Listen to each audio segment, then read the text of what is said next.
Welcome into a very special, for a variety of reasons, Behind the Plate with Maren and Nate.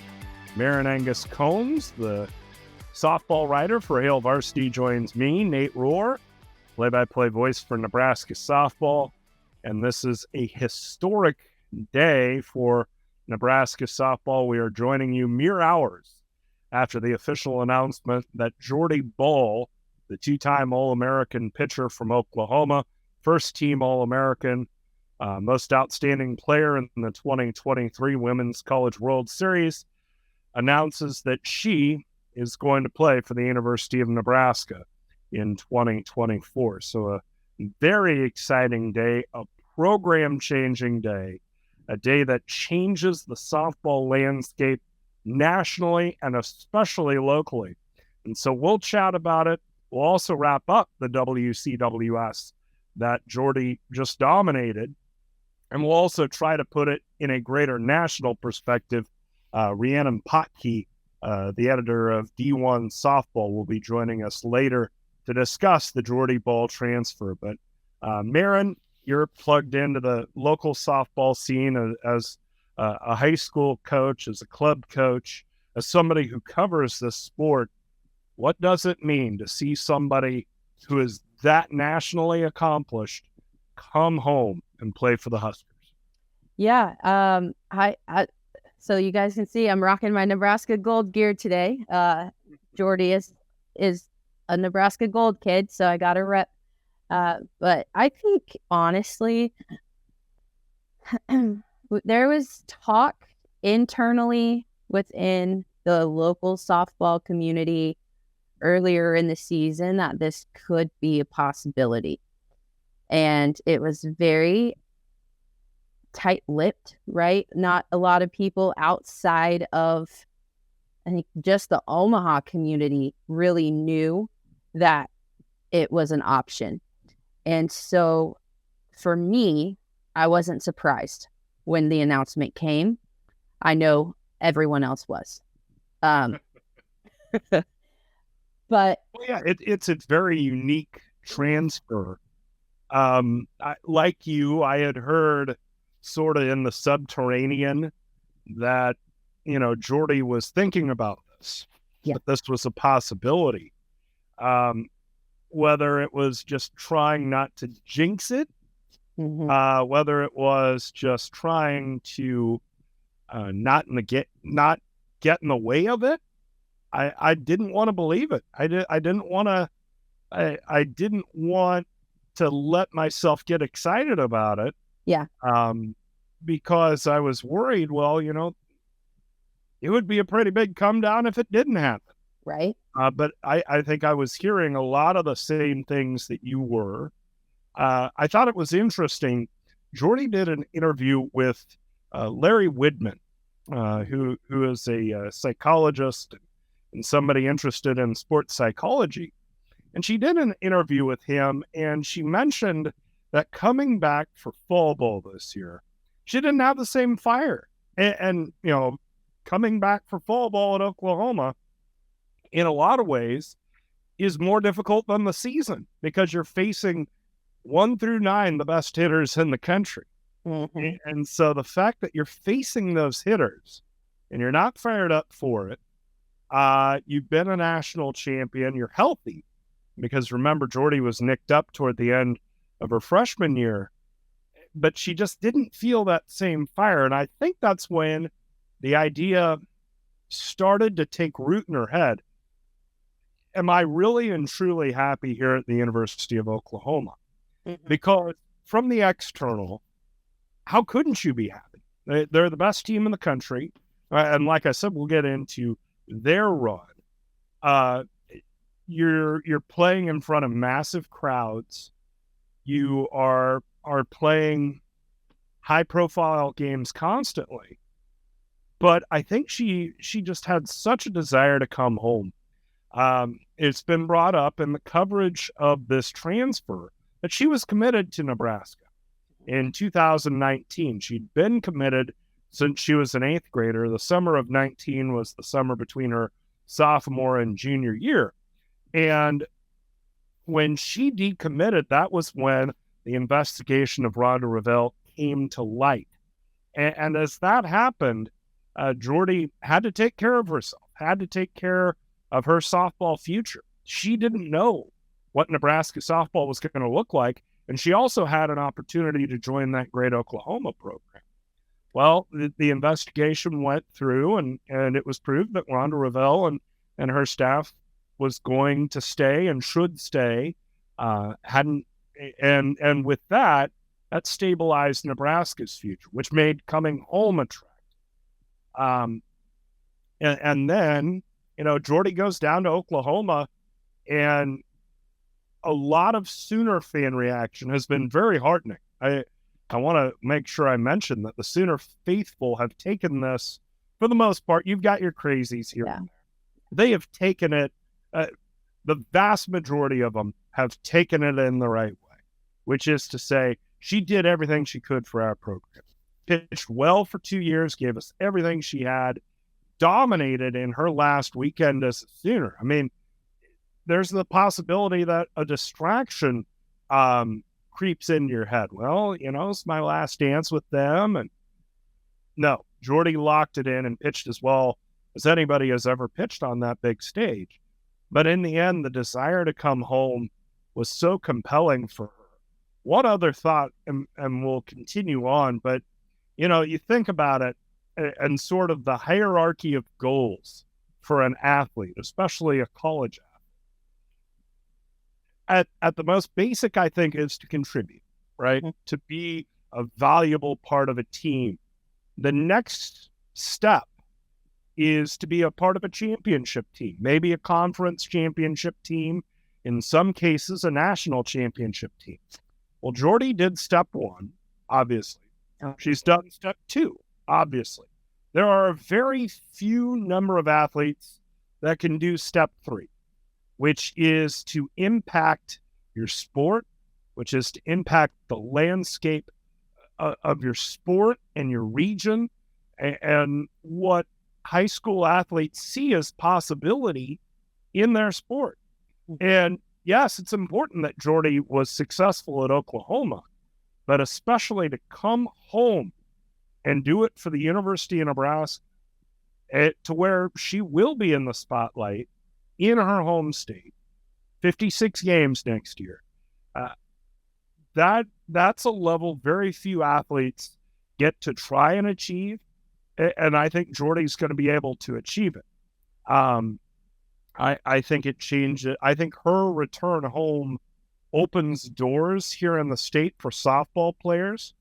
I think athletes in the state have looked at volleyball as their quickest path to becoming a college athlete and as successful. Yeah. For a variety of reasons. There's been a great club infrastructure set up. There's you never have to deal with the weather. And, Nebraska and Creighton and UNO and the other smaller state college programs have been so successful, there's a good place for you to go, whether you are an elite level player, whether you're a very good player or beyond. That hasn't existed in softball in the state. But I think Jordy's coming home begins to change that. You're never going to be able to change the weather here. But you can at least create an infrastructure where more great athletes look at softball over volleyball as a viable path moving forward. And I think that's what Jordy's return does, at least from the in-state perspective. Yeah, and I had the opportunity years ago when Jordy decommitted. I was still at Softball America then, and I wrote a story about her decommitting and reopening her recruiting. And I pulled it up on my phone just to kind of like refresh my memory on, the high school kid that she was, right? She was a junior in high school, and she'd committed to Nebraska at a very young age. Yeah. That was the weird time. She committed to Nebraska when she was 14. No kid is going to know what they want exactly at the age of 14. And like you mentioned, the investigation came to light during that time. And so for her, reading through some of this stuff and her quote that really stood out to me in looking back is she said, growing up in Nebraska, Nebraska is the team. It's every kid's dream to play for Nebraska. And she never ruled out Nebraska when she reopened her recruiting. But I think at that time, we can edit that part out. I think at that time, when she decommitted, suddenly she had a lot of attention on her because she was the star of the show. All of this happened in Colorado at the big fireworks tournament. And seeing the crowd that she drew at 16 was amazing. It was the who's who, right? I mean, you have Patty sitting front row at all of her games. You have Mike White sitting front row at all of her games. She's hit one of the longest home runs I've ever seen in my life. Granted, I know it was in Colorado. I know the air is thin, but still, it went a long ways. But she was able to reopen that recruiting process and experience the recruiting process. I think if, as a kid at that time, if you get recruited by Oklahoma, of course you're gonna go look at Oklahoma, right? Why would you turn down that opportunity? From that standpoint, with Nebraska's instability, and I'm sure there was, this is tough to say, but you know how quick the recruiting calendar is in softball. And I'm sure from Oklahoma's perspective, they said, look, we've got a scholarship for you, or a portion of a scholarship. I would have to imagine it was, if not a full scholarship, a pretty high percentage. We have this scholarship for you, but we need to know by X date, whatever X date was. Could have been September 1st, could have been August 1st. Remember, that investigation ran up to the Sunday before the first week of school. Yeah. So late August. And Jordy needed to secure her future. I don't know if she would have stayed committed to Nebraska had that investigation never happened, or if that investigation had been brought to a speedy conclusion. But it's a tough what if. But I'm sure somewhere inside of her, there was always that question, what if I did go to Nebraska? What if I was a Cornhusker? And especially when she had achieved the highest level of success on a team, especially this year, that I think a lot of people would put as the greatest college softball team ever. Yeah. Only one loss, dominated pretty much start to finish. Run ruled UCLA, who's the number 2 team in the country. Run ruled Tennessee, swept Florida State in the final series and nearly shut them out. Yeah. They dominated all comers, and yet it didn't fill her up. And so this higher challenge, that's why I say she achieved step 1, she achieved step 2. She sees the possibility of achieving step 3. And I think that's important to her. And then there is just the basic first line of, I get to come home. I get to do this in front of my family, my friends, for a university that I've grown up rooting. And that means a lot. And you were right when you say kids in this state grow up wanting to be Huskers. And it has been troubling over the last 5 years or so, because I've felt a real shift.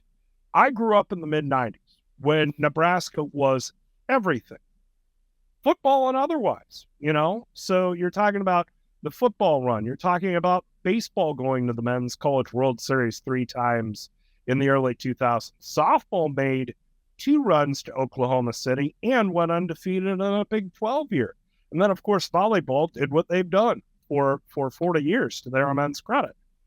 And for a variety of reasons, mainly struggles on the field, baseball, softball, and football have become less attractive for kids of the state to go and play. And I'm really excited to see it go back, or at least start to swing the pendulum back to the idea that if you're a Nebraska kid and you're a national level prospect, you wear the N, period. And again, Jordy's return, I think, signals that and is a harbinger of that return. One other part I want to get into is what this means on the Big Ten level. Yeah, this is a Nebraska-centric podcast, but we also talk a lot of Big Ten. Mm-hmm. And you look, even this offseason, Nia Carter from Iowa, who had a great year, transfers to Arkansas. Taryn Kern goes to Indiana, Big Ten Freshman of the Year. And she's on the transfer market. You think of Kendall Lindemann leaving Minnesota for Florida. Great players leave this conference. They don't come to this conference. Mm-hmm. And this move by Jordy Bahl hopefully begins to reverse this trend. And I know that there are some extenuating factors with this being her home that are playing into this. But hopefully it's the beginning of a different thought process when it comes to the elite player and saying, I'm coming to the Big Ten to be great. I'm not coming to the Big Ten so that I can go somewhere else and be great. Yeah.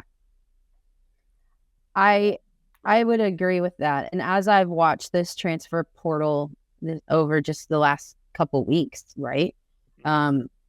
It's been a little shocking to me to see some of the names go in. Taryn Kern, example number one. I mean, why would someone who had such great success, right, in year one, make a name for herself, help better at conference, all of a sudden she's gone? That's hard to swallow.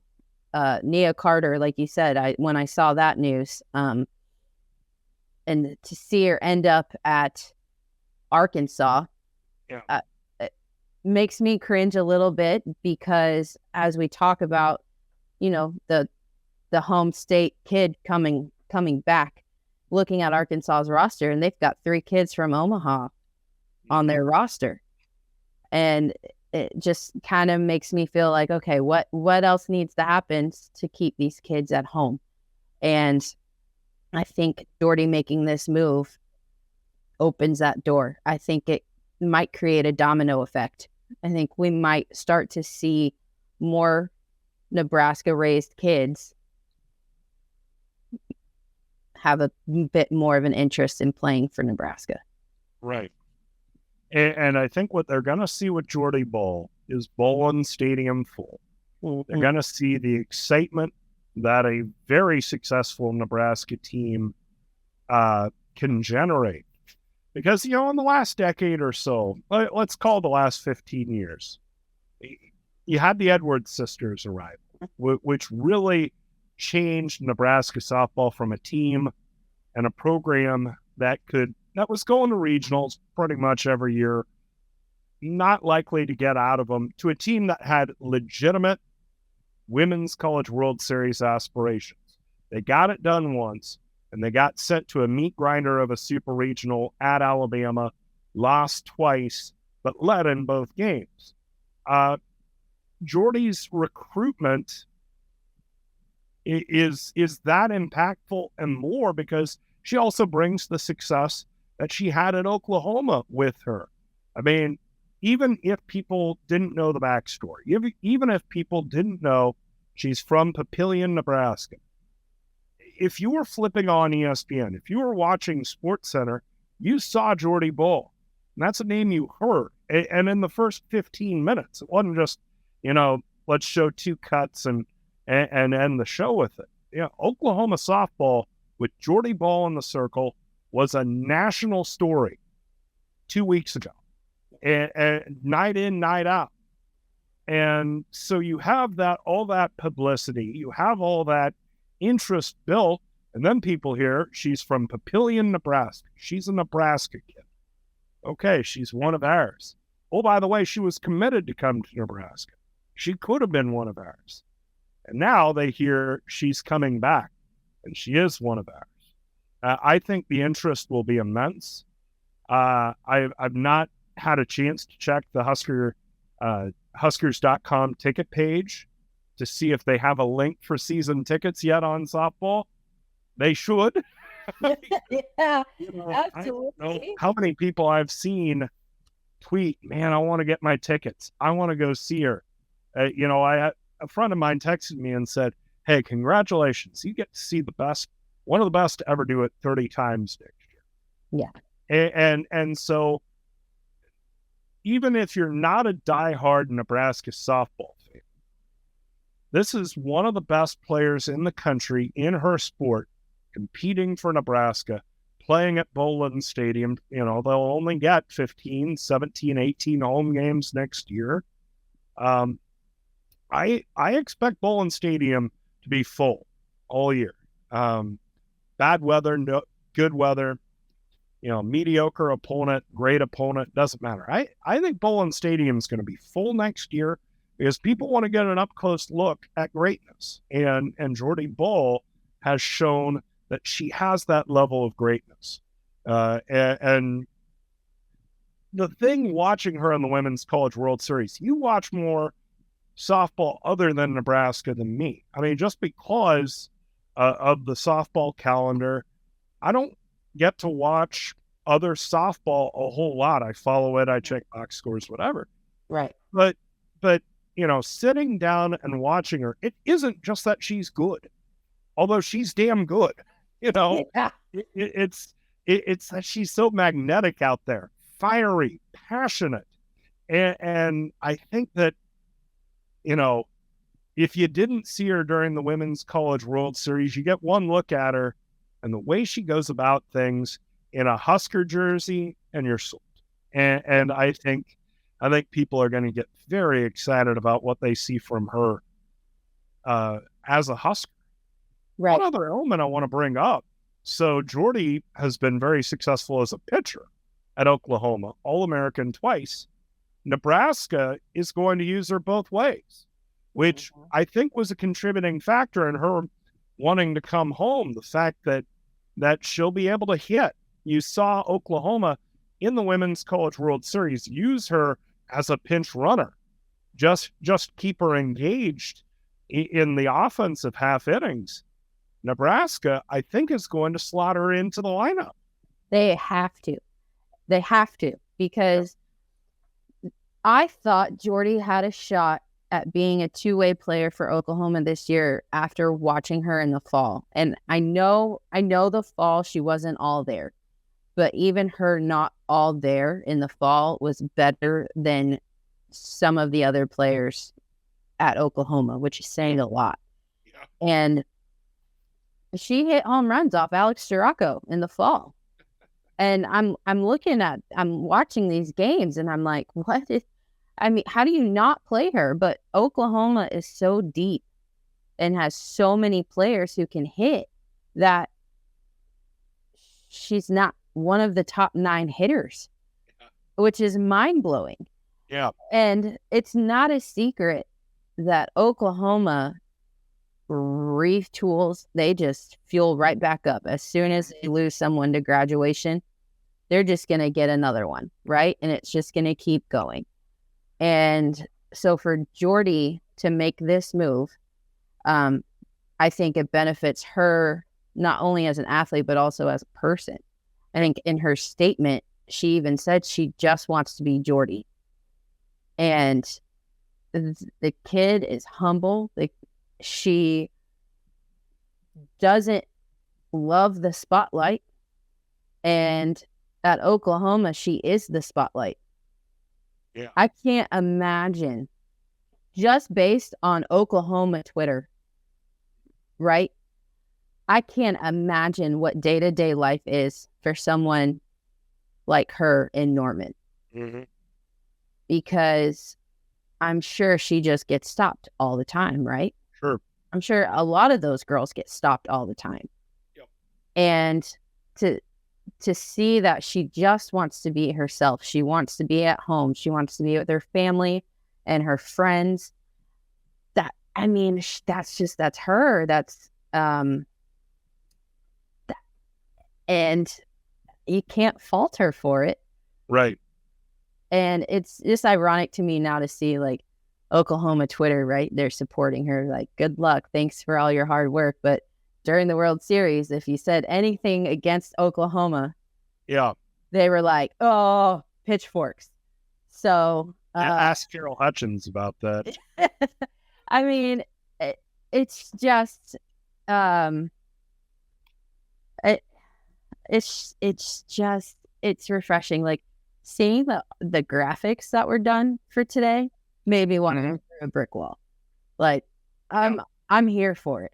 And it makes me excited to think about what the future is. It makes me excited to see all the little girls that are at these tournaments week in and week out that wear Jordy Bahl shirts, right? They're Jordy Bahl fans. They're not Oklahoma fans, but they're wearing Oklahoma stuff. They're going to watch Oklahoma because they want to see Jordy.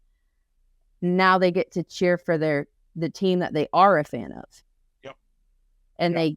And that to me is what stands out the most. It's just like a regional weekend. I was in Papillion for a club tournament, and I heard more people on their phone watching the Husker game, cheering for Courtney Wallace, right? Because we're in Papillion. They're cheering more for her than watching the games at the club tournament. And that brought out a different element of the game for me. That was like, okay, this is different. This is not what I'm used to. Yeah. This is a fan base who pulls for their own. Right. And I think it's very important now for this Husker program to capitalize on this. Yeah. And to bring in more homegrown talent instead of letting that homegrown talent slip away. Yeah. And hey, it's funny. You talk about the social media stuff Nebraska put out. Nick Burkhart heads that. His wife is Maddie Fowler-Burkhart. A bit of a softball connection there. Alex Rehurik's another guy that was working on that. He was Husker Vision's contact for softball for a time, but it's funny. One of the videos had a lot of highlights, old highlights, right? Peaches James, alma mater, Papillion La Vista. Michigan, the win over Michigan when they were in the number one team in the country. Gina Metzler made that throw. Alma mater, Papillion La Vista. And then Courtney Wallace getting the final out of the Big Ten tournament. Alma mater, Papillion La Vista. So it's important to foster and continue to accentuate that strong tie between a high school that has produced national level talent on a consistent basis and the program that should benefit from that national level talent on a consistent basis. You brought up something else that I thought was that I think's interesting and maybe a little unique to Nebraska, especially compared to Oklahoma, and that is homegrown. You got me so fired up, my voice can't handle it. But at any rate, you think about Oklahoma's great players, and I'm sure somebody can find an exception on this, but they've been typically from elsewhere. They've been from Southern California. They've been from Hawaii. Jordy Bahl's case, they were from Papillion, Nebraska. But for the most part, they're California and Hawaii. Nebraska has had a better tradition in women's sports of having great in-state players. And this goes, of course, volleyball with all the great in-state players that program has produced. You think of women's basketball with Jordan Hooper being from Alliance, Nebraska. Criminy, all the small towns that have sent somebody to Husker volleyball over the years. is incredible. And there again, this is where you hope this starts something, because remember the press that came out after Billie Andrews was named third-team All-American. This number shocked me, and maybe it shouldn't have. She is only the third in-stater to earn All-America honors at Nebraska. Yeah. I mean, that's kind of mind-boggling. And yet, as you go through the annals of Husker softball history, of course, you have a ton of out-of-state talent that's kind of carried it. But it's good to see that Nebraska softball is bringing in an in-state player of such importance and such value that they will that should reverse that trend, at least in our own little way. Well, we've kind of gone into the local perspective here of what this means, at least being here on the ground, to get kind of the 30,000 foot view of what this means to college softball as a whole. We bring in the co-editor of D1 Softball, Rhiannon Potkey, who joins us today. And Rhiannon, first off, thank you for joining us. And because both of us, Maren and I, have a little different connection and a little different perspective. Maybe this move, maybe Jordy Bahl's transfer wasn't as surprising to us. How did you react when Jordy first announced that she was going to be entering the portal, and then when she announced where she was going? Yeah, I was surprised at the initial announcement. I know Maren had told me there are, rumors all around, and I'm sure you guys are more tapped in. The initial announcement I was really surprised about. The choice in Nebraska, I wasn't at all. I didn't think, once she said she was going home, I really didn't anticipate any other place. Could have been a D3 or something, one of those, Nebraska, Omaha or something. I don't know. But so that was really surprising. But the choice to go back home and stuff was not, like, having just, listened to Jordy and been around Jordy, just how much she values her family and her home, and just the original commitment to Nebraska before she went to Oklahoma. So that part did surprise me. But I had to kind of read it twice. Like, I was like, whoa, didn't expect this tweet today. So did surprise me there. You've covered a lot of softball in your career. How big of a move is this? Like, when you compare to years before, I know the transfer portal is fairly new, but as far as a player of this caliber transferring from a program where she's won back-to-back national titles and all of the accolades, how big of a move is this in the national landscape? Yeah, I think this is the biggest transfer since we've had, the transfer portal. I mean, you've had Oklahoma get a whole bunch of high-profile transfers, but I think just the element of, like, transferring away, from a program where usually you're transferring in somewhere to win titles or do this, or, you're a great player and you just want to kind of get over the edge and get a national title. But a player of her caliber, basically one of the best player in the nation, if one of them at the very least, if not, the best, transferring away from the preeminent program in the country. And it seems like, you never know, but I mean, it seems like it was all on good standing too. And even the Oklahoma fans are, like, thanking her, that's the thing to me. It's kind of giving me a mind trip. I'm like, whoa, maybe it's a honeymoon in national titles here, but they're, grateful. So that's where, to me, it's kind of like, it was a real shock, because it's not like she's taking a step up and it's not like she's taking a step back, but it's just like, there's no more up you can get with Oklahoma. So I definitely think in this era, it's the biggest one. And just a lot of elements about it are very unique. It's not like doesn't seem to be bitterness on any side. I'm sure there's some hard feelings in the sense, just because you want a great player like that. But, it just seemed like it's kind of one of those rare transfer opportunities where everyone's kind of, not happy, but no one's really, like, ticked off at anyone, or, like, begrudging people. So it's kind of rare, but yeah, also huge for everyone, and for the Big Ten and for Nebraska and everyone. Chatting with Rhiannon Potkey, the co-editor of D1 Softball, which does a phenomenal job all year long covering softball. And I'm sure there were some folks clicking over to see exactly what the heck was going on with Jordy when this news broke. You mentioned this is an atypical transfer, not only from a program that's on top of the sport, to a program that's been good, a regional level program, but not a program that's a front runner national championship contender.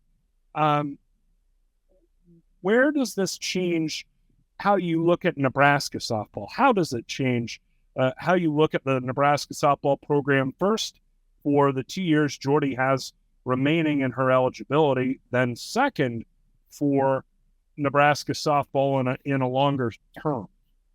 Yeah, I think it's huge for both. I think obviously they're automatically, when you have a player like her, especially a pitcher, I know we're more staff, she's going to have more support around her. It's not like, the old days of just one ace, but she's about as close as you can come, I think, to something like that. We've seen the Big Ten kind of do that in the past with just one, like Danielle Williams and even to a sense, Michigan a little bit. But she's going to get you wins just being in the circle. They can, they don't have to, get, 1 or 2 runs on the board. And Jordy's pretty good, especially in the Big Ten. I think it's going to be huge. They'll automatically be contenders in the national picture, World Series, if they can get a few more. And the thing with a player like Jordy, like you see with football with quarterbacks, you get a player like her, people want to come play with someone like her. Now, I know it's short notice, but they still have, at least next year. And if a few people in the transfer portal decide like, hey, we want to jump in with Jordy, obviously it's better to have the 4 years, but in the next year or two, she could attract and some in-state players that thought about, hey, I can, she's setting an example, I can do this, or it gives the publicity of that program a whole new level. And then with UCLA joining the Big Ten, they're going to get more eyes on it too, naturally. So the more publicity these changes can do, it's good for the program. It's good for the conference. Jordy's someone that's going to be written about. The Nebraska name's going to be out there. NIL wise, she's going to have deals. So just the publicity and in the free, marketing in a sense you get with a player like Jordy Bahl, along with just getting you wins and the confidence it gives a program like that, and her competitive nature spreading to the rest of the team and giving them confidence. I think there's going to be a lot of intangible benefits too for just, lifting the sport of softball in that state and in that conference. And, Nebraska, they already had a really good roster. I mean, we saw that last year. So I think having a player like her, I mean, they're obviously the Big Ten favorites next year. I know Northwestern might be a little bit, we're still want to have that label. But when you get a player like Jordy, there's really, you can't help but make that determination.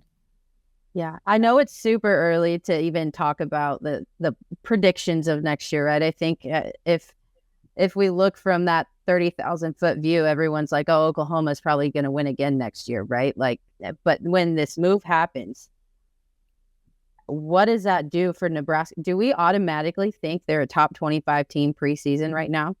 Oh, yeah, top 25 for sure. Yeah, I would think so. I mean, a player like Jordy, that, she's going to pitch how many games, and that's going to be, like I said, she's not giving up many runs. So I would bank at least, you're going to get a lot of wins just from her being in the circle enough. And with the Big Ten, I mean, not to put down the Big Ten, it's not like with Taryn Kern leaving Indiana. I mean, there's just a lot of things that people are leaving these schools in the Big Ten.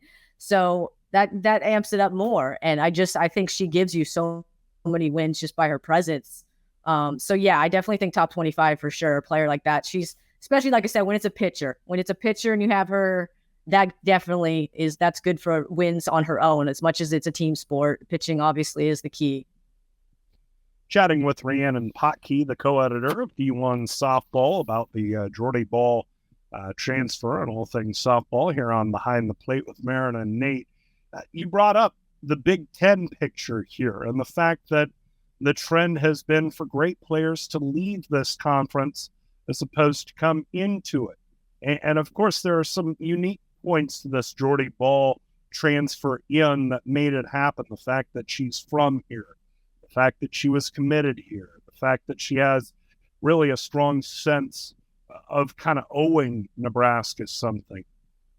What will it take for the Big Ten Conference and the schools in it to reverse that trend from where the Big Ten right now is a place where great players come for a year or two and transfer out? What's it going to take for the Big Ten Conference to be a destination for great players and in so doing raise the whole conference?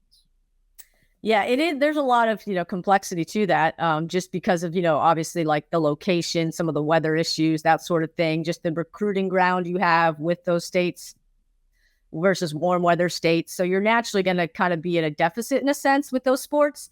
But I do think someone like, I mean, you never know. Like this could be like a one-off. We could say like she's going to inspire all these kids to do the same thing and stay home. And then it doesn't turn out that way. As a sports writer, you can make yourself leap to these things, but then I've written like where it never materializes.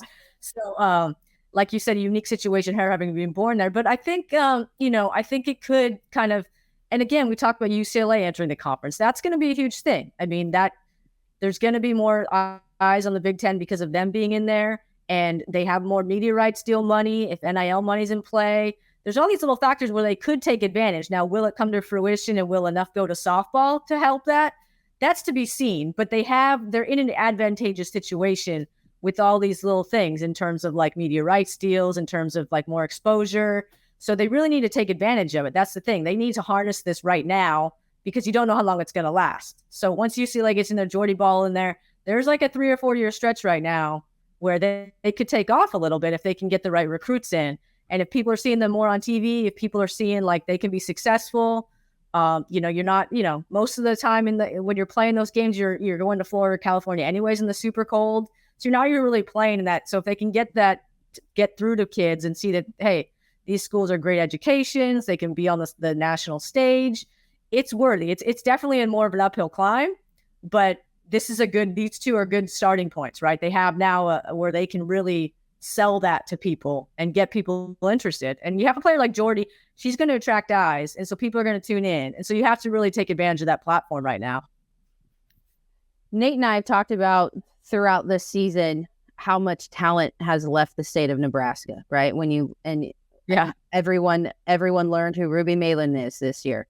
Her and Jordy were teammates in club ball. Then you have the Kamenzen twins at Arkansas. You have Tori Kanishi at South Dakota State. You have all of this talent that has left the state. And I think I anticipate, like you said, sometimes we're wrong, but I anticipate a domino effect. And I think when we look at the Big Ten in general, the schools have a hard time of locking down local talent. And that local talent tends to go elsewhere. So are you hoping to see more local talent stay? And do you think the transfer portal is kind of going to help that at this point? I always, I always want kids to have, some kids want to go away for college. Like I get that. Like you're here, everyone says like, I'd cover all the sports, right? Football, like make sure you put like a border around your state, like no kid leaves. And it's like some kids want to leave. Like that's the only time in their life they're going to get a chance to leave Nebraska, to get out and experience things. So I totally respect that. So it's hard to see like, maybe there's some kids that just they don't want to stay home. But ideally, you would keep your homegrown kids home. That's kind of what they always say. Like if you're not signing the best kid from your state, you're not doing a good job. Granted, there's some states that have a lot of programs in like Texas and Florida where you can't always do that. But I think the key here too is Jordy has seemed to embrace this, obviously. So if she's going to become like a pitchwoman for this, pardon the pun, but if she's going to really, take it and run with it and, be speaking that into existence and trying to get kids, there's definitely, that's an influential thing. And if she's going to be willing to kind of continue that, I can see it happening more. And it might just be, again, they have to capitalize off that, right? They have to win. Winning is the thing. Winning is what attracts. Winning is what gets kids. They want to win. It's great to represent your home state, but if you're not winning, it's not as fun. So that's the thing they have to do. That's the element that it could be a little blip, but if they want to make it into a trend, they got to stay into the top 25. They got to get these recruits in. They got to be attracting some really good recruits from out of state too. Like that's part of it, right? So because you see, Oklahoma's not all filled with just all Oklahoma kids. So I think this is a good point. And if Jordy's willing to it's like I said, it sounds like she's willing to embrace that and kind of sell that to the rest of the Nebraska kids, then definitely. But Nebraska's also got to keep producing that great talent, right? Because there's not always you get a Ruby and a Jordy in the same class. But definitely it could be a trend. So I definitely see that, but they have to take the mantle and run with it and really be successful for that to stick. Certainly a changing day for softball in the state of Nebraska, especially for the next couple of years. The long-term impact, the national impact something yet to be seen. Rhiannon Potkey of D1 Softball joining us to talk about it. Rhiannon, thanks for the time, and we'll be in touch down the road. My pleasure. You guys do a great job, and you're going to have a lot to talk about.